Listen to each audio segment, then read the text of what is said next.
തിരുനാവായക്കാരെല്ലാം വലിയ രീതിയിലേക്ക് സന്തോഷത്തിലാണ്. ഇനി കുംഭമേള വരുന്നതിന്റെ അവരുടെ വിശേഷങ്ങളിലേക്ക് പോകാം. നമ്മളൊരു പരിപാടി ആയിട്ടാ പിന്നെ അത് വെച്ച് താമസിക്കുന്ന പ്രശ്നമല്ല. സംഭവം എന്താ നമുക്ക് അറിഞ്ഞിരിക്കണം നല്ലതാണ്. നമ്മളെ നാട്ടിനൊരു ഇങ്ങനൊക്കെ വരുമ്പോഴാണ് നാട്ടിന് ഒരു പേര് കിട്ടുള്ളൂ. അവർ വളരെ സന്തോഷത്തിലാണ്. എന്തായാലും കുംഭമേള വന്ന് നല്ല റായത്തോട് കൂടിയിട്ട് പരിപാടി ഉഷാറായിട്ട് പോട്ടെ. എങ്ങനെ കുംഭമേള വന്ന് എങ്ങനെ നല്ല റായത്തായിട്ട് പോട്ടെ, ഉഷാറായിട്ട് ജനങ്ങൾക്ക് ബുദ്ധിമുട്ടില്ലാതെ കുംഭമേള കഴിഞ്ഞു പോട്ടെ നമ്മൾ പറയും. അല്ലാതെ റായത്തായി എന്ന് പറഞ്ഞാൽ മനസ്സിലായില്ലേ നിങ്ങൾക്ക്? ഞങ്ങളെ രീതിയിൽ ഇസ്ലാമിൽ റായത്ത് ഈമാൻ എന്നൊക്കെ പറയും. നമ്മൾ ഈമാനോട് കൂടി പല ചടങ്ങുകൾ കഴിച്ച് പോകുക എന്നാണ് നമ്മളെ ഉദ്ദേശം. അതൊരു അലങ്കാരികമായിട്ട് പറഞ്ഞതാണ്. നന്നായി നടക്കട്ടെ. അതൊരു മതപരമായ ആചാരമാണെങ്കിൽ ആചാരത്തിനനുസരിച്ചിട്ട് നടക്കുക. ഈ നാട്ടിലെ സാമൂഹ്യ അന്തരീക്ഷ സൗഹാർദ്ദമൊക്കെ നിലനിർത്താൻ അത് ഉദ്ദേശിക്കുന്നുണ്ടെങ്കിൽ അത് നല്ലതാണെന്നാണ്. വളരെ നന്ദി. അതിനേക്കാൾ കൂടുതൽ നന്ദി ഞങ്ങൾക്കുണ്ട്.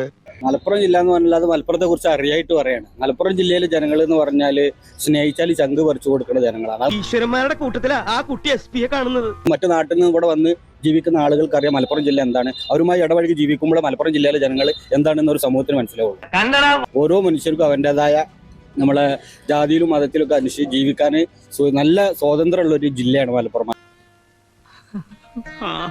ഇവിടെ ഞങ്ങൾക്ക് എന്ത് വന്നാലും ഇവിടെ കുംഭമേളല്ല, ഇവിടെ എന്ത് കാര്യങ്ങൾ വന്നാലും ഞങ്ങൾ അവരെ ഇരു കൈ നീട്ടി സ്വീകരിക്കും. ഒരു സമൂഹം യൂട്യൂബിലൂടെയൊക്കെ ആക്രോശമായിട്ടുണ്ട്. ഇവിടെ അങ്ങനെ നടത്താൻ ഞങ്ങൾ അനുവദിക്കില്ല. നാഗസന്യാസിമാർ എന്ത് ചെയ്യും, ഇവിടെ വന്നു കഴിഞ്ഞാൽ അവർ നമ്മുടെ സംസ്കാരത്തിന് ചേർന്ന രീതിയിലായിരിക്കും അവരുടെ നടത്തം.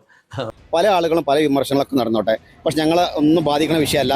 വസ്ത്രമൊന്നും കാണില്ല എന്നൊക്കെ ഉള്ള ആക്രോശവും കാര്യങ്ങളൊക്കെ ഉണ്ടായിരുന്നു. അപ്പോൾ സ്വാമിജി പറഞ്ഞു ഇവിടെ നടക്കും, നടക്കേണ്ട സ്ഥലം നടക്കേണ്ടത് ചെയ്യുന്നു.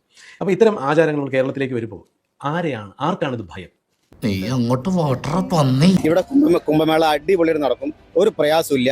പല വിമർശനങ്ങളൊക്കെ നടന്നിട്ടാവുന്ന ഞങ്ങളെ സംബന്ധിച്ചിടത്തോളം വിഷയമുള്ള കാര്യമല്ല. നമുക്കൊരു സുനാമി വരുമ്പോൾ ഭയപ്പെടുന്ന ആരാ? സുനാമി അനുവാദത്തോട് വരുന്നല്ല അല്ല ഇല്ലേ? അല്ല എന്ന് പറഞ്ഞതുപോലെ ഒരുത്തന്റെ അനുവാദം വേണ്ട ഇവിടെ കുംഭമേള നടക്കാൻ. ഇതാണ് ഞങ്ങൾക്ക് പറയാനുള്ളത്. ഞാൻ പറയുന്നത് KT ജലീലിന്റെ പദ്ധതിയിൽ നല്ല രീതിയിലേക്ക് ഒരു പാലം വരാൻ വേണ്ടി നിൽക്കുന്ന സമയത്ത് മെട്രോ ശ്രീധരനടക്കം പാര വെച്ച ഒരു ചരിത്രം നമുക്കിവിടെ ഉണ്ട്.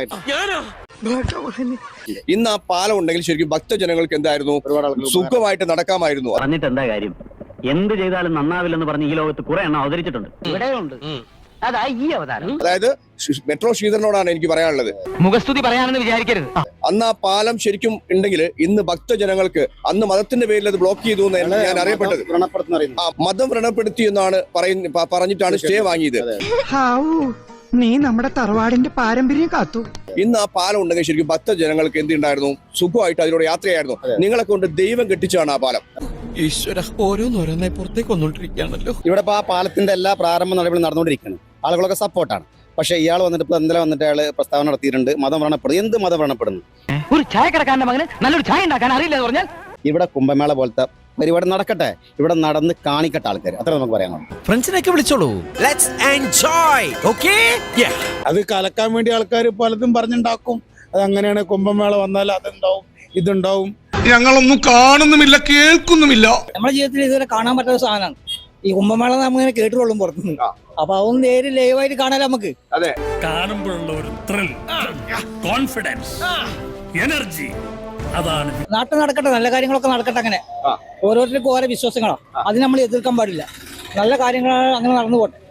എന്തൊക്കെ കാണാൻ കിടക്കണു. അവസരത്തിൽ പറയാൻ പാടുണ്ടോ എന്ന് എനിക്കറിയില്ല.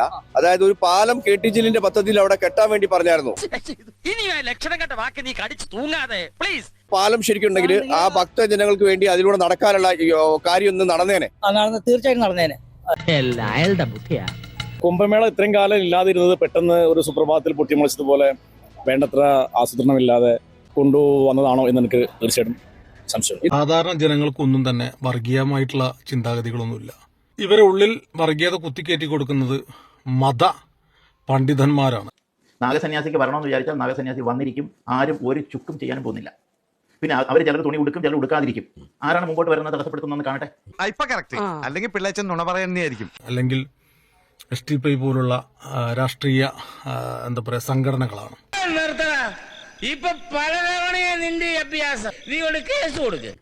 അതിനുള്ള ശക്തിയുള്ളവർ, ശേഷിയുള്ളവർ ഉണ്ടെങ്കിൽ അവർ മുമ്പോട്ട് വരട്ടെ. ഇവിടുത്തെ ഹിന്ദു ആരാണ് എന്താണ് എന്ന് അവർ അപ്പോൾ അറിയും. ഒരു സ്വാമീജി അങ്ങനെ പറഞ്ഞത് കണ്ടു.